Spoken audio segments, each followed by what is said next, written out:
Olá pessoal, iniciemos mais uma aula sobre engenharia de software. Continuando nossos tópicos dessa iteração, trabalharemos sobre engenharia de requisitos e, mais especificamente, sobre histórias de usuário. Então, só relembrar um pouco sobre o que nós falamos na aula passada. Nós tratamos de engenharia de requisitos, especificamente ao falar de requisitos, a gente é importante lembrar que requisito é uma restrição do interessado. Esse interessado é o cliente, é o usuário, é o desenvolvedor, é o dono da empresa, ou seja, pessoas que têm algum poder de decisão ou de influência quanto ao software. Tá? Então, o requisito é uma restrição desse interessado quanto ao espaço do problema e, para ser realista, um pouco do espaço da solução. Tá? Então, isso é um requisito. E a gente viu também que o requisito tem um aspecto funcional, que o software ele tem que entregar uma funcionalidade, ele faz um serviço, ou disponibiliza um serviço para os interessados. E ao entregar essa funcionalidade, automatizar essa funcionalidade, estão relacionados com isso diversos requisitos não funcionais, relacionados à segurança, usabilidade, desempenho e assim por diante. Então, quando nós falamos de engenharia de requisitos, nós queremos definir quais são esses requisitos, tanto os requisitos funcionais quanto os requisitos não funcionais associados a um software. Quanto ao desenvolvimento do documento de requisitos, a defini-los, existem várias técnicas. Hoje, a técnica que trabalharemos é a técnica chamada cenários de uso. Tá? O que é um cenário de uso? O cenário de uso é uma descrição de uma situação real, né, que envolve, obviamente, agentes, pessoas que interagem naquele domínio, né, que o software vai ser planejado, né, que vai ser inserido. E essa ação desses agentes, desses atores, é para a realização de uma tarefa específica. Então, de fato, se a gente for pensar em cenário, de fato, é um cenário de utilização do meu software, um cenário de intervenção no espaço do domínio do problema, usando o software como instrumento para resolver aquele problema. Dentro das técnicas que envolvem cenários de uso, a gente tem duas técnicas principais. Nós temos as histórias de usuário, que é bem típica de métodos ágeis, e temos casos de uso. A gente tem observado bastante métodos mais clássicos, como o Unified Process e métodos orientados a objeto. No nosso caso, hoje, a gente vai se centrar nas histórias de usuário. O que é uma história de usuário? A história de usuário é uma forma bem simples de escrever um cenário de uso. Tá? Um cenário de uso simples de software. Geralmente, essas histórias de usuário, embora sejam simples, elas acabam compondo um cenário maior, ou seja, uma história maior, que nós podemos falar que é um épico. Tá? Então, é bem comum de fazer essa relação, uma história maior que agrega histórias menores. Independente se é uma história grande, um épico ou uma história pequena, ela vai estabelecer a funcionalidade do software, né? Quem deseja essa funcionalidade, qual é a funcionalidade, por que aquela funcionalidade é necessária e qual é o valor que o software, ao realizar aquela funcionalidade, vai entregar para o seu usuário. Tá? Então veja, a gente está preocupado somente com quem participa desse cenário de uso, né, dessa história de usuário, das ações, né, e mais que seja de uma ação que é feita, uma ação principal, e qual a consequência dessa ação. E essa consequência, geralmente, nós pensamos nos benefícios. Todo software, ao ser executado, ele tem que oferecer algum benefício para o seu usuário, e é isso que aqui a gente está retratando. Para apresentar todos os elementos, uma história de usuário geralmente segue essa estrutura, né? Então, ela tem um papel, uma ação e o benefício. E, geralmente, ela é escrita exatamente dessa forma. Como um papel, eu quero fazer tal ação para que obter tal benefício. Tá? Ou em inglês, as a role, I want to action so that benefit. Vamos ver alguns exemplos, tá? Esses exemplos são de softwares que realmente existem, tá? Então, um exemplo tem aqui, as a researcher. Então, aqui o papel é o researcher, é o pesquisador. I want to get a data package with Julia in seconds. Então, essa é a ação. Eu quero ter um pacote de dados que eu vou utilizar para uma análise de dados. Enfim, eu quero carregar isso no Julia, que é uma ferramenta, e esse carregamento vai ser rápido em segundos. So that I can start use the data for doing analysis and visualizations. Tá, então, por quê? Porque qual o benefício que eu tenho de conseguir esse pacote de dados e inserir rapidamente no Julia?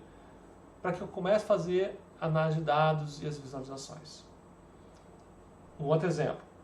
As a publisher, I want data to be validated when I publish it, so that I know immediately if I have accidentally broken my data or have bugs and can take action to correct. Então, ator, né, o papel, publisher, tá, a editora. Qual é a ação? Eu quero que os dados que eu tenho sejam validados assim que eu publico eles. E por que eu quero que isso aconteça? Qual o benefício de ter essa validação logo quando eu publico eles? Porque eu quero saber imediatamente, de forma muito rápida, se acidentalmente eu fiz algum erro nesses dados. Ou tem algum outro problema que me impede de usar eles corretamente. Então, me avise esses erros, eu quero saber isso aí para poder ter uma ação corretiva, que eu possa tomar uma ação corretiva. Tá? Então, é dessa forma então, que nós podemos especificar a história do usuário. Então, só lembrando, né, então, mas o papel é um elemento central da história do usuário. O que é um papel? É uma coleção de atributos que caracteriza uma parte da população dos usuários e suas interações com o software. Veja, ressalto, é uma parte da população dos usuários, não são todos os usuários. Pode ver que nesse exemplo anterior é as a researcher, as a publisher.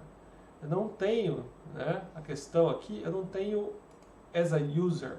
É sempre algo específico, ou seja, dentro do universo de possíveis usuários, é um caso específico de usuário. Publisher, a researcher. Então é isso que ele representa. E aqui eu coloquei, óbvio, papéis com pessoas, geralmente, mas veja, poderia ser um outro sistema.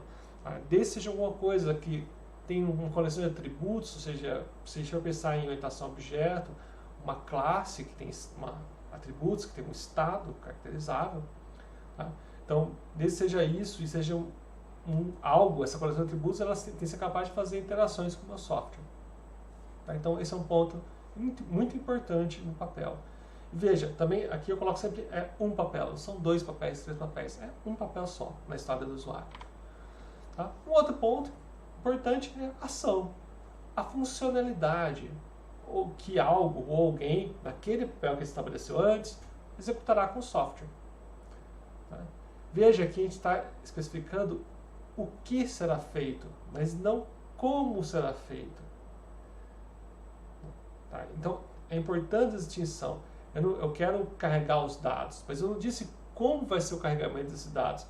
Vou no item tal, no menu, vou pressionar tal coisa, vou subir o arquivo. Não, isso é irrelevante. O que importa é a ação como um todo. Tá? É o cerne da ação. Novamente, aqui é uma ação apenas, não são 2, 3, é uma ação apenas no cenário.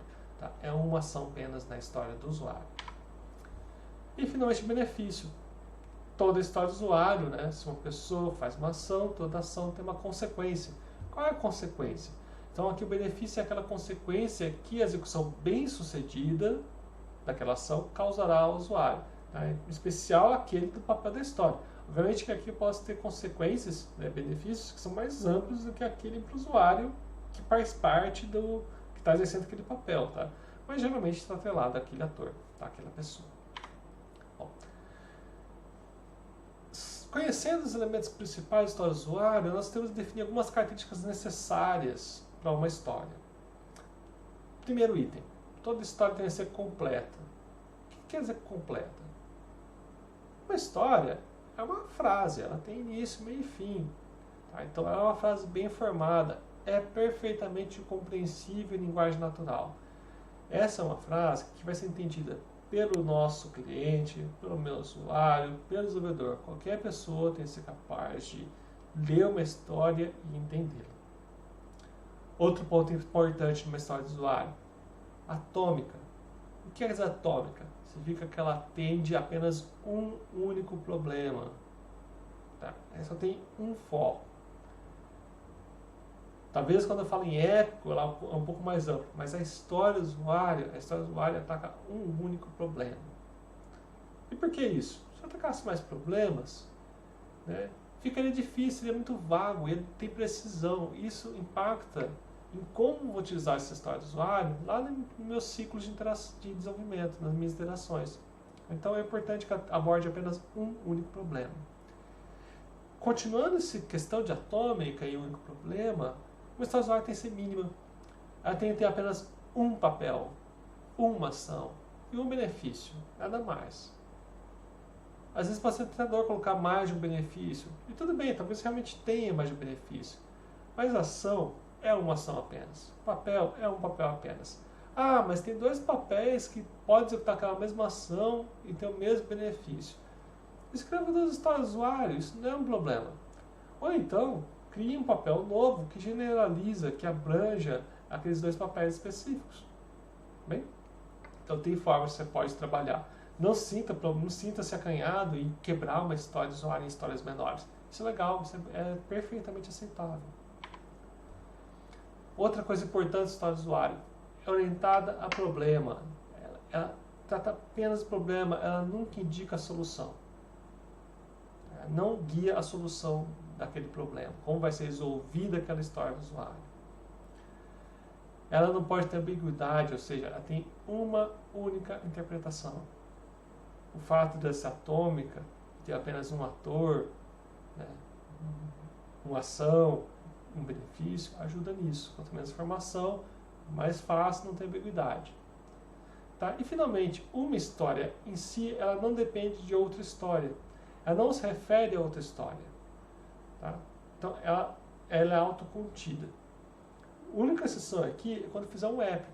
O épico, de certa forma, é uma história do usuário, mas obviamente não é uma história, né? E um épico, ele realmente pode relacionar a outras histórias. Mas veja, cada história em si, ela não relaciona o épico, tá? É a relação do épico para as histórias. Algumas perguntas para reflexão, tá? Em que a gente pode fazer uma breve pausa, vocês podem perguntar, conversar com o professor, mandar e-mail, pode procurar na internet. É importante fazer essas reflexões. Eu falei lá que tem papel, tem ação e tem benefício. Por que eu preciso indicar um papel? Qual a importância disso? Não poderia omitir o papel, deixar só uma ação e o benefício? Outra coisa, por que o papel representa uma parte da população? Por que não pode ser tão abrangente? Qual a vantagem que eu tenho ao ter um papel tão específico?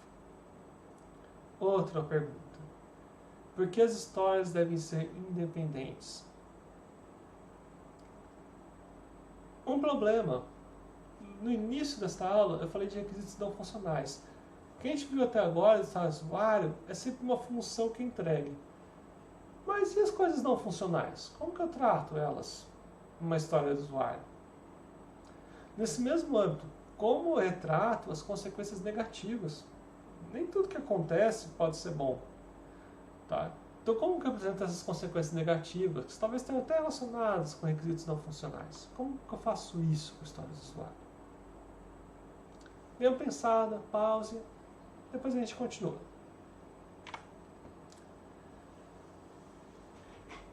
Uma história do usuário, a gente sempre pensa naquela frase estruturada.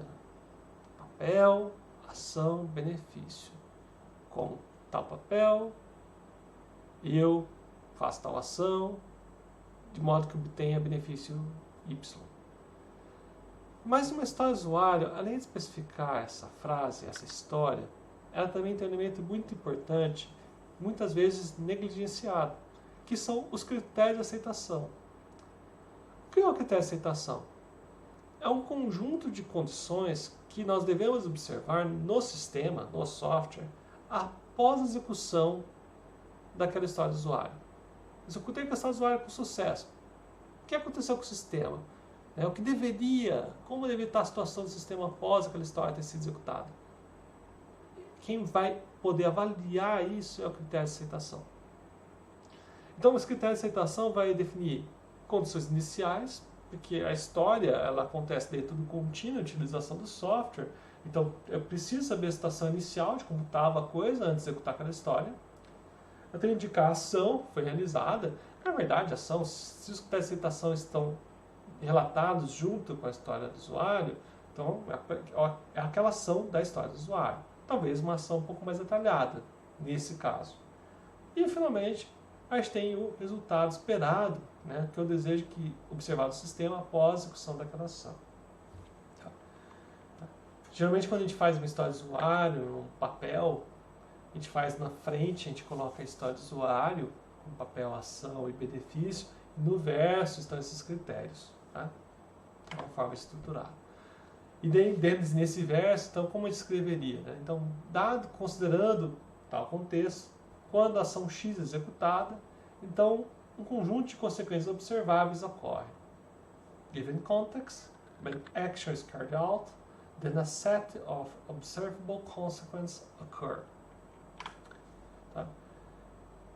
O que é necessário observar quando tem uma critério de aceitação? Né? A gente pode até pensar que é um caso de teste de aceitação relacionado a essa história do usuário. De novo, tem a questão de acesso atômico, aquele critério de teste de aceitação aborda uma única história. E aqui o principal, tem de ser executável, testável. Aqui eu estou falando de consequências que podem ser observadas, medidas, avaliadas. Tá? Exemplos. Exemplo das histórias do usuário que eu coloquei lá no início. Né? Então, as a researcher, I want to get a data package during seconds that can start to use the data for doing analysis and visualizations. Como poderia ser um critério de aceitação? Given a large data package, veja, aqui eu estou falando que o contexto, eu estou falando que eu tenho um pacote de dados grande, não um pacote de dados pequeno, porque o pacote de dados pequeno me faz carregar rápido, né? Então, dado um pacote de dados grande, quando eu carrego esse pacote no Julia, a minha ação, o sistema deve estar disponível para análise de dados em 2 segundos. E os dados, né, a visualização desses dados padrão deve ser mostrada, né, mostrando que claramente o sistema está apto a funcionar. Então veja, eu dei o contexto, né, condição do sistema antes, né, o que eu vou dar de entrada, a ação que eu vou fazer e qual a consequência que eu vou observar. Um outro exemplo, né, aquele lá do publisher, né. Então, as a publisher, I want the data to be validated when I publish it, so that I know immediately if I have accidentally broken my data or have bugs and can take action to correct them. Qual é o critério de aceitação? Veja, aqui eu coloquei 2. Veja, o critério de aceitação é um conjunto de condições. Coloquei 2. Tá? Primeiro, given an invalid dataset, ou seja, eu estou fornecendo o conjunto de dados inválidos. Quando eu publico, o sistema deve mostrar uma mensagem de erro com o local em que o dado está inválido, não publicar aquele conteúdo e, se por acaso fez alguma alteração no sistema enquanto fazia essa carga dos dados, aquilo tem que ser desfeito, ou back. Ou seja, se teve um erro, eu não quero ter consequência negativa desse erro. Eu quero ter informação de diagnóstico. Né? Então, veja, eu estou falando qual é a situação anterior, tinha dado com os dados inválidos e o meu sistema estava estável, carreguei uma das dados inválida e, como resultado, eu sou revisado o erro e o meu sistema continua válido. Um outro critério de aceitação, considerando um conjunto de dados válido, quando eu publico, o sistema, então, fica prontamente disponível para uso. Então, tem tanto cenário feliz quanto cenário com problema. Como o teste pode ser executável, observável, existem algumas ferramentas que permitem especificar em um nível um pouco mais baixo o que seria esse teste de aceitação, que a gente pode vislumbrar aqui nas histórias do usuário. Tem um conjunto de ferramentas chamada Fitness, né, e permitem estruturar, então, esses testes de aceitação de uma forma parecida com isso. Né? Então, Within Wage Processing, né? Eu pego agora e estabeleço um conjunto de condições, ou seja, inicialmente eu tenho tais dados dos empregados, tais dados do contrato. Então eu falo ação. Qual é a ação? Quando eu pago ao empregado X, valor tal, por tanto de horas, um conjunto de opções de horas, de dados de entrada. Então, veja, condição, né? Contexto, aqui é a ação e aqui é o efeito esperado. Então, o banco deve ter feito a transferência de dinheiro desse montante para essa conta e deve cobrar uma taxa X e transferir aquela taxa relativa a essa conta. Então, veja, aqui está um nível um pouco mais baixo que tipicamente nós escrevemos numa história de usuário. Tá? Mas é possível? Sim, é possível. Eu poderia fazer automatizado dessa forma. Tá? Então, vocês procurarem por fitness, vocês vão ter um conjunto de ferramentas que seguem esse preceito de como fazer caso de teste pensando na aceitação de histórias de usuário, em aceitação de cenários de uso. Feitas as histórias do usuário e essas que têm aceitação, tem outras coisas que eu vou poder fazer dentro da engenharia de quesitos e possivelmente no planejamento da iteração. Uma das coisas que nós fazemos tipicamente são as estimativas. Ou seja, eu tenho uma história do usuário, eu sei que vai demandar um esforço. Então, eu tenho que ser capaz de estimar qual vai ser o esforço necessário para realizar aquela história. Como eu vou medir isso? Por exemplo, em XP e Scrum, existe uma técnica chamada Planning Poker, que basicamente é uma técnica de estabelecimento de consenso conhecida como Wide Delphi. Então, eu posso atribuir pontos, uma medida discreta, mas ainda assim, de certa forma, arbitrária, né, mas estabelecida em consenso. Mas tem outras formas de estimativa que a gente vai ver em engenharia de software 2, como análise de pontos de função, análise de pontos de casos de uso. Né? Mas, geralmente, aqui faz-se o Planning Poker como estimativa. Então, veja, aqui eu, como desenvolvedor, quanto eu estimo que será necessário de esforço para realizar aquela história. E o outro elemento importante é a prioridade. Você lembra que toda história de usuário traz um benefício, né, para o seu interessado? Bom, se a gente for analisar, então, toda história é importante, certo? Não, a gente tem alguns benefícios que são mais importantes que outros, tá? Que compensam mais. E lembre-se, toda empreitada de desenvolvimento de software, todo projeto de software, ele tem quantidade limitada de tempo e de recursos, de orçamento. Então, como que eu maximizo o benefício retornado para o usuário com a limitação desses recursos disponíveis e sabendo que a realização de determinada história de usuário, ela gasta uma parcela desses recursos. Então, nesse sentido, a prioridade é eu, interessado no software, usuário, eu vou estabelecer quais são as histórias mais importantes para mim, que vão ter um retorno maior para o meu interesse. E, considerando essas histórias priorizadas, o time de desenvolvimento, considerando o valor estimado daquelas histórias, vai ser capaz de selecionar a quantidade de histórias que cabem dentro do período que eles vão desenvolver. Então, se eu tenho uma capacidade de desenvolver 30 pontos de história, e na fila de prioridade eu tenho uma história de 20 pontos, uma de 5 e uma de 7, tá? Então eu vou escolher a história de 20 e a de 7 pontos. A cada 5 pontos eu não vou poder escolher, porque ela não cabe dentro da minha capacidade. E veja, a história de 5 pontos, ela estava na frente de 7, mas eu optei por pegar de 7 porque ela cabia, né, ia ser mais proveitoso nesse sentido. Também seria válido escolher uma de 20 e a de 5. E isso só tem uma soma de 5 pontos.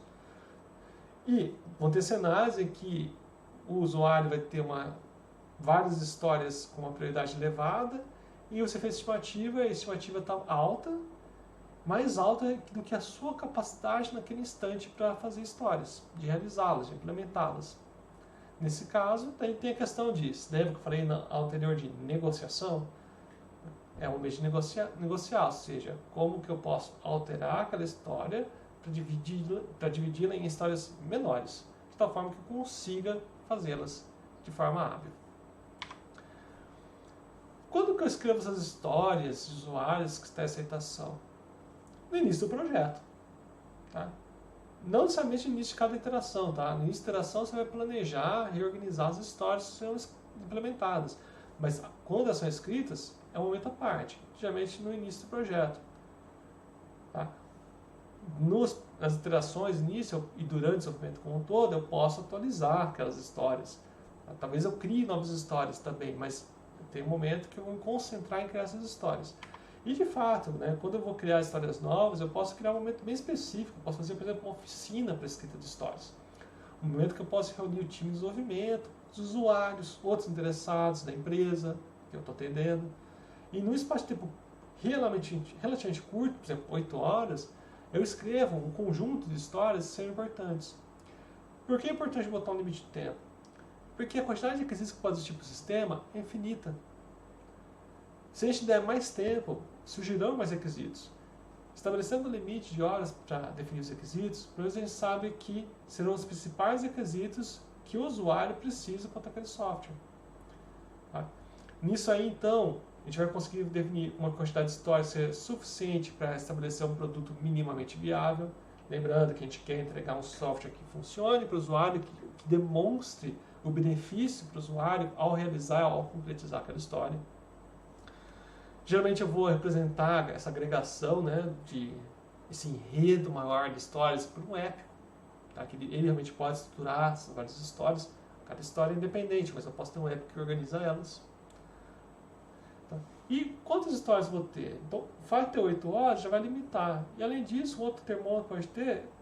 Não adianta fazer histórias que vão ocupar o de desenvolvimento por 2 anos de trabalho. É tolice. Porque em 2 anos mudará o entendimento do usuário quanto ao software.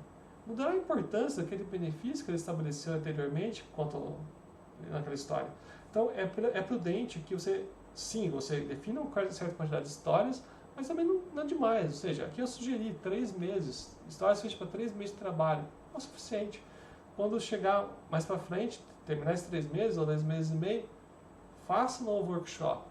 Os usuários vão ter uma nova compreensão do software, eles pensarão em histórias mais interessantes, eles perceberão que tinha histórias que eles tinham colocado previamente que já não tem mais valia. Tá? Então, ao invés do time gastar tempo desenvolvendo histórias que, no final das contas, não serviram para nada, então a gente vai poder refletir e trabalhar em histórias que maximizem o benefício que o usuário, que o interessado tem. Tá?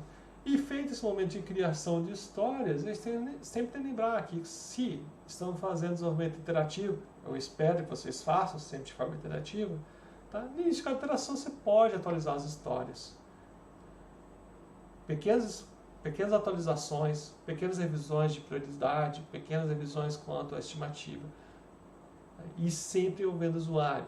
Nunca faça alterações desse tipo sem ter o usuário junto. Tá? E claro, você vai fazer as atualizações se houver necessidade. Se não houver necessidade, ótimo. Tudo bem? O que pode levar a atualizar as histórias, na verdade, no início de planejamento? Se as histórias que a gente tem em alta prioridade elas são muito grandes, maiores que a minha capacidade, a capacidade do time de desenvolvimento, dividir as histórias é necessário. E para dividir a história eu preciso do usuário. Não consigo, como os desenvolvedores, dividir aquela história de forma razoável. Tá? Então, dividir essa história de forma que ela tenha um benefício interessante e ainda assim ela tenha um esforço, requer um esforço que caiba dentro da capacidade da equipe. Eu posso também atualizar em função de melhor entendimento do problema.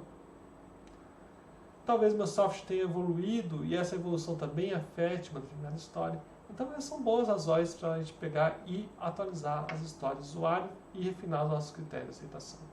Tá? Então é isso, pessoal. Esses são os nossos conteúdos de hoje. Então, passarei para vocês uma atividade para realizar, considerando as histórias que vocês criaram anteriormente, as histórias feitas em outros projetos, analisar então histórias do usuário e verificar qual a qualidade delas, quais são os problemas, né, de tal forma que a gente entenda melhor o que são as histórias, quais são as consequências de ter histórias com mais atores, mais papéis, histórias que não são tão interessantes, né, e assim por diante. É isso, pessoal. Até a próxima.